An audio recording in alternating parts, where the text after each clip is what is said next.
Hey family, it's Pastor Ben. It's Saturday and I still haven't answered our texting questions, our continued conversation from Sunday, because you didn't actually send any in on Sunday.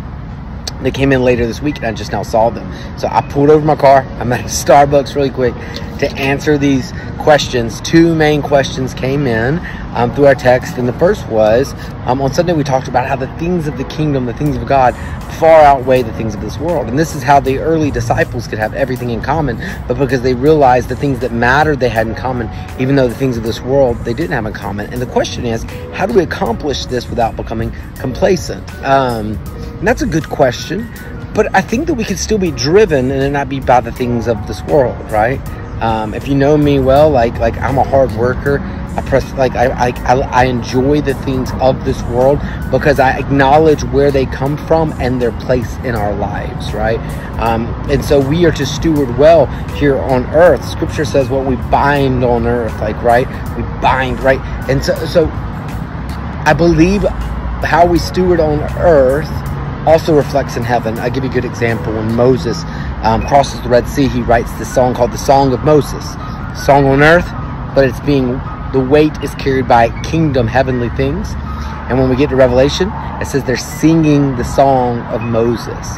So what Moses did on earth actually affected the songs and the worship of heaven. So as you love your family well, as you love your neighbors, as you do your job, 1 Corinthians 10:31, no matter what you eat or drink or whatever you do it for the glory of God. You can still live in this world and have things of this world that will fade away and do them for the glory of God and with a kingdom perspective. So don't become complacent as in none of this matters, but realize that God created the earth, that it's His earth, and that He established these things for you and for your good and for His glory. And so are we doing it for His glory, or are we just doing it for us and our selfish intent and our ways and our desires? Number two question is, we talked about how faith is not a private matter, how your faith can be personal, but it can't be private. It must be shared. And they ask, how do we do this without forcing our beliefs on other people? It's a great question. By living it. We have had enough sermons. The world doesn't need another sermon. It needs someone who's going to live and reveal it. Now, I do think you have to use your voice. People often will say, share the gospel and use words if you have to. No, share the gospel and use words. When I say use words, I'm talking about using words that are kind, loving, grace-giving, right?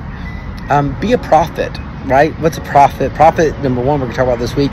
Prophecy is the spiritual gift that Paul says we should seek the most. Why? Because at its core, a prophet is an encourager. They see the best in people. They say, listen, I know you're struggling with this, but I see something more. I am going to call out your potential. Call out people's potential. Love them.